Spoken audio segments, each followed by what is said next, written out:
सभी के खून से मिलकर बनी है मिट्टी, किसी के बाप का हिंदुस्तान थोड़ी है। जलियांवाला बाग में सैकड़ों नहीं हजारों लोगों ने अपने प्राणों की जो आहुति दी थी, मैं कहना चाहूंगा कि उनका जो रक्त बहा था, वह रक्त की जो गंगा बही थी, वहीं से इस आंदोलन के एक नए स्वरूप की शुरुआत हुई थी। आज यदि हम उसे स्मरण करना चाहें तो मैं कहना चाहूंगा, उन्मुक्त मरण त्योहार राष्ट्र का मंगल हो, उत्सर्गी रक्त फुहार धवल गंगा जल हो, अब नए क्षितिज हो आस्थाओं से आलोकित, बलिपंथी पर बलिहार राष्ट्र का मंगल हो। अब यहां पे मैं एक बात कहना चाहूंगा, जब हम कहते इतिहास नहीं बदलना चाहिए, बिल्कुल नहीं बदलना चाहिए।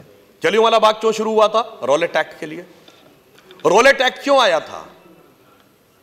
क्योंकि प्रथम विश्व युद्ध समाप्त होने के बाद अंग्रेज सरकार ने एक ऐसा एक्ट लाया था कि किसी को भी बगैर मुकदमा चलाए अंदर कर सकते थे और उसके ऊपर किसी भी प्रकार की प्रताड़ना और यातना दी जा सकती थी। अब वो क्यों लाए थे? मैं फिर विनम्रता से कहना चाहूंगा, क्या यह सत्य नहीं है कि प्रथम विश्व युद्ध के समय, चाहे जो भी कारण रहा हो, हम उसको दोष नहीं देते, पर कांग्रेस ने ब्रिटिश सरकार का समर्थन किया था, भले इस प्रत्याशा में किया था कि युद्ध के बाद वो हमें आज़ादी देंगे, परंतु वह बात गलत सिद्ध हुई। क्योंकि हमारे यहाँ तो शाश्वत शास्त्रों में कहा गया है, शठ संग विनय कुटिल संग प्रीति, यानी दुष्ट के साथ नीति और कुटिल व्यक्ति के साथ विनम्रता यह उचित नहीं होती। इसीलिए वीर सावरकर ने एक शब्द प्रयोग किया था कि सद्गुण बहुत अच्छा होता है, पर कई बार सद्गुण गलत व्यक्ति के सामने प्रयोग कर दिया जाए तो वह सद्गुण विकृति हो जाता है। तो मैं कहना चाहूंगा, सहयोग आंदोलन 1920 में शुरू हुआ, उससे पहले तो सहयोग चल रहा था, और उसके बाद जैसे ही उनके हाथ में सत्ता आई, उन्होंने इस प्रकार का शर्मनाक कांड किया, इस प्रकार की जो हत्याएं की। अब यहां से मैं कहूंगा, एक बिंदु का ध्यान देना चाहिए, इतने लोगों ने अपना रक्त बहाया, बाजवा साहब ने खुद कहा वहां से चिंगारी शुरू हुई, तो अब आगे कभी इतिहास में यह नहीं कहना चाहिए कि बगैर एक भी रक्त का बूंद बहाए हमें आजादी मिल गई। हमें कभी यह नहीं कहना होगा कि बिना खड़क डाल के आजादी मिली। अरे साहब, गोलियों की बौछार को सामना करते हुए हजारों लोगों ने अपना खून बहाया, तब जाके आजादी की शुरुआत हुई। इसलिए जब हम न्याय की बात करते हैं तो बिल्कुल ईमानदारी से पूर्ण न्याय की बात करें। 1919 में जलियांवाला बाग हुआ, उससे 10 साल पहले और 10 साल बाद के भारत की आप जरा सा देखिए कि क्या स्थिति थी। 1912 में वाइस रॉय के ऊपर बम फेंका गया था। केवल 1910 से 30 के बीच की बात कर रहा हूं। चटगांव में, चट्टोग्राम जो अब बांग्लादेश में चला गया, वहां शस्त्रागार पे कब्जा कर लिया गया था सूर्यसेन जी के द्वारा। कलकत्ता के पुलिस कमिश्नर पर अटैक हुआ था। लखनऊ के पास काकोरी में सरकारी खजाना कब्जा कर लिया गया था, और लाहौर में असेंबली में, भले ही किसी को मारने का उद्देश्य नहीं था, जैसा कि बताया गया अभी, वहां पे बम फेंका गया था। अब आप कभी कल्पना करिए कि वाइसराय पे अटैक, असेंबली में अटैक, शस्त्रागार और कोषागार, तो सरकार तो बिल्कुल हिल गई होगी। क्या उन सारे लोगों का कोई योगदान नहीं था स्वतंत्रता में? तो मैं सिर्फ यह कहना चाहूंगा, स्वतंत्रता में सभी ने योगदान दिया है, राजनीतिक आंदोलन ने भी योगदान दिया है, तो जिन लोगों ने क्रांति की है उन्होंने भी अपना पूरा योगदान दिया है। न्याय हो तो सभी के साथ न्याय होना चाहिए। जो लोग जेल में रहे उनका योगदान है, निश्चित रूप से योगदान है।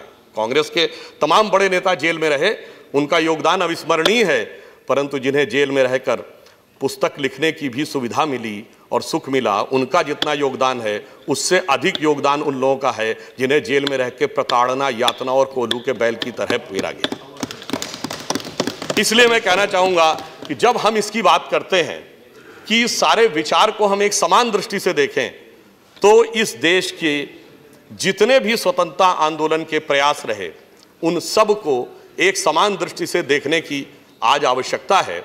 और मैं सिर्फ यह कहना चाहूंगा कि सरकार ने इन सारे विषयों को ध्यान में रखकर यह विचार किया है।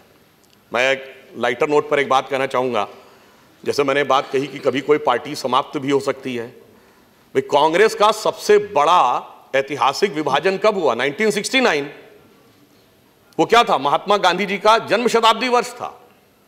और 150वें वर्ष तक आते आते स्थिति दयनीय हो गई, तो हो सकता है राष्ट्रपिता महात्मा गांधी ने जो दूरदृष्टि से देखा था कि कौन भविष्य में कहां पे खड़ा होगा, तो वो स्थिति समाप्त भी हो सकती हो।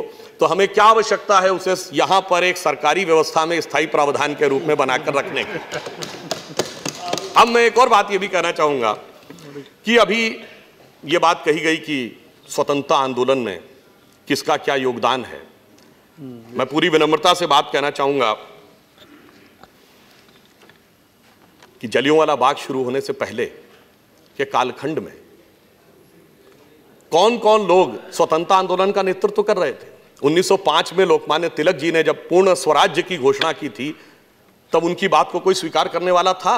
उन्हें क्या कहा गया था? Right wing extremist. तब ये कहा गया था कि वायसराय की एग्जीक्यूटिव काउंसिल में कंसेशंस की बात है, ये पूर्ण स्वराज की बात कहां से आ गई? अंग्रेजों के राज में तो सूरज नहीं डूबता है। पर आपने देखा 1929 में जाकर लाहौर कांग्रेस अधिवेशन में पूर्ण स्वराज्य का प्रस्ताव पारित हुआ, यानी 24 साल लगे वह स्वराज्य के तत्व को एकीकार करने में। इस हकीकत को स्वीकार करना चाहिए। और जलियांवाला बाग में जिन लोगों ने शहादत दी, जो बड़े बड़े क्रांतिकारी थे, वो डे वन से उसी पूर्ण स्वराज्य के आंदोलन को लेकर आगे बढ़ रहे थे, क्योंकि वो कह रहे थे किसी प्रकार का कंसेशन नहीं चाहिए, हमें पूर्ण मुक्ति चाहिए। और मैं एक छोटी सी बात कहना चाहूंगा, इसे कोई अन्यथा न लें। 1919 में जलियांवाला बाग कांड हुआ है। 1910 में कांग्रेस का अध्यक्ष कौन था? विलियम वैडरबर्न, ब्रिटिश सरकार के अधिकारी थे। तो इसका अर्थ क्या हुआ कि यह कहना कि जो हमारे सम्मानीय मित्रों ने कहा कि स्वतंत्रता आंदोलन के एकमेव संचालक हम ही थे, एकमेव रास्ता हमारा था और हमारी व्यवस्था पर हमारा ही वर्चस्व रहना चाहिए, यह युक्ति संगत प्रतीत नहीं होता। मेरा यह मानना है, भाई ये कभी एक दौर में रहा होगा कि जब वक्त भी हमारा, निजाम भी हमारा, काम किसी का भी हो पर नाम भी हमारा, वो सोच के रखा गया होगा। परंतु आज वो सारी व्यवस्था बदल चुकी है। एक नया भारत नए स्वरूप के साथ सामने आ रहा है। हमें इस हकीकत को स्वीकार करना चाहिए। जैसा अभी 1951 का उल्लेख किया, तो मैं सिर्फ ये कहना चाहूंगा कि 1 जनवरी 1901 को जब इस देश में सूरज उगा, तो इस देश में किसकी सरकार थी? अंग्रेजों की सरकार थी। 1 जनवरी 1951 को जब इस देश में सूरज उगा, तो इस देश में किसकी सरकार थी? पूरे देश में कांग्रेस की सरकार थी। और 1 जनवरी सन 2001 को जब 21वीं सदी के पहले सूरज की पहली किरण इस धरती पे पड़ी, तो इस देश में किसकी सरकार थी? श्री अटल बिहारी वाजपेयी जी के नेतृत्व में भारतीय जनता पार्टी की सरकार थी और अगले दशक में मोदी जी के नेतृत्व में स्पष्ट बहुमत की सरकार थी। तो बदलते हुए वक्त और नियति के चक्र और काल के चक्र को भी समझना चाहिए। जैसा कई सम्मानित सदस्यों ने कहा कि कोई व्यवस्था जो 100 साल पहले थी वही व्यवस्था आज भी रहेगी। कोई पार्टी जो 100 साल पहले थी वो अपने मूल रूप में आ जा रही। मैं तो अपनी पार्टी का उदाहरण देता हूं। 1977 में जनसंघ के रूप में हमने अपने को तिरोहित कर दिया था। 77 से 80 तक हम जनता पार्टी के हिस्सा थे और 1980 में एक नए स्वरूप में सामने आए। तो पार्टियां बदलती रहती हैं, व्यवस्थाएं नहीं बदलती। संवैधानिक व्यवस्थाएं शाश्वत रहती हैं। संवैधानिक व्यवस्था में संवैधानिक व्यवस्था के ही प्रतीकों का स्थान होना चाहिए। राजनीतिक प्रतीकों का स्थान होना मेरे विचार से कदापि उचित नहीं। फिर भी यदि हमारे सम्मानित सदस्यों को ऐसा लगता है कि इसमें किसी भी प्रकार का पूर्वाग्रह है, किसी भी प्रकार का आग्रह है, तो मैं सिर्फ ये कहना चाहूँगा कि इस देश के स्वतंत्रता आंदोलन के प्रति आप सारे पूर्वाग्रह समाप्त करके देखिए, तो आपको ये भी नज़र आएगा कि क्रांतिकारी आंदोलन भी था, राजनीतिक आंदोलन भी था और इस देश की पहली आज़ाद सरकार सुभाष चंद्र बोस जी ने 1943 में बनाई थी, उसका भी योगदान था।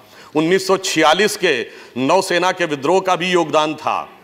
चाहे झारखंड में 19वीं शताब्दी में शुरू हुए आंदोलनों का योग हो या नरसिम्हा रेड्डी जी के नेतृत्व में आंध्र में हुए आंदोलनों का योगदान हो अथवा बंगाल का सन्यासी आंदोलन हो, ये सब तो पार्टियों के सृजन और गठन से बहुत पहले की भी चीजें हैं। तो इस देश में स्वतंत्रता एक शाश्वत विचार है जिसने इस देश को कभी गुलाम नहीं होने दिया। इसीलिए मैं कहना चाहता हूं कि आज जब हम ये कहते हैं कि we are the youngest nation of the world, तो यह सत्य नहीं है माननीय सभापति महोदय, यह अर्ध सत्य है। पूर्ण सत्य यह है कि we are the youngest nation and the oldest civilisation. We are the oldest surviving civilisation of the ancient world and we are the oldest surviving nation of the ancient world. और वो सारे के सारे देश समाप्त हो गए, मगर हम अभी तक बचे थे। वो किस लिए? वो उस प्रकार की वह शक्ति जो जलियांवाला बाग में बलिदान करने वाले हमारे राष्ट्रभक्तों ने दिखाई। बाकी सारे देश कभी समाप्त हो गए होंगे, परंतु हम बड़े से बड़े अंधकार में से भी निकल के सामने आए। इसलिए वह शक्ति किसी एक व्यक्ति की, का, दल का, विचारधारा का, समूह का वर्चस्व नहीं हो सकता। मैं अपनी बात को समाप्त करते हुए यह कहना चाहूंगा कि हम क्या थे। अटल जी की कविता की एक पंक्ति है कि दुनिया का इतिहास पूछता, ग्रीक कहां, यूनान कहां है, घर घर में शुभ अग्नि जगाता वह उन्नत ईरान कहां है, दीप बुझे पश्चिमी जगत के छाया जब बरबर अंधियारा, तभी चीर कर तम की छाती चमका हिंदुस्तान हमारा। अंत में मैं सिर्फ ये कहूंगा, आप इस चीज को बड़े हृदय से देखिए, संपूर्ण स्वतंत्रता आंदोलन और उनके योगदान को बड़े हृदय से देखिए, और किसी भी प्रकार की अदावत की नजर से मत देखिए। अगर आप देखिए तो सदाकत की नजर से देखिए और लियाकत की नजर से देखिए। मैं सिर्फ ये कह के एक बड़ा, अगर आपकी खिलाफत है तो मैं मानता हूं कि ये जो खिलाफत है इस मुद्दे के ऊपर, इसका कोई आधार नहीं है। उर्दू के एक बड़े प्रसिद्ध शायर हैं, आप लोगों के भी बड़े लोकप्रिय हैं, तो उन्हीं का एक बात कह के बात समाप्त करूंगा कि अगर हैं खिलाफ तो खिलाफ होने दो, ये सब धुआं है, कोई आसमान थोड़ी है। ये अगर हैं खिलाफ तो खिलाफ होने दो, ये सब धुआं है, कोई आसमान थोड़ी है। जो हमारे दिल में है वही सदाकत है, सभी के दिल में आपकी जुबान थोड़ी है। यह राहत इंदौरी जी का है। और आखिर में कहूंगा उस जलियांवाला बाग की उस मिट्टी और उसमें पड़े हुए शहीदों को, खून को देख के कहिए, सभी के खून से मिलकर बनी है यह मिट्टी, सभी के खून से मिलकर बनी है मिट्टी, किसी के बाप का हिंदुस्तान थोड़ी है। धन्यवाद।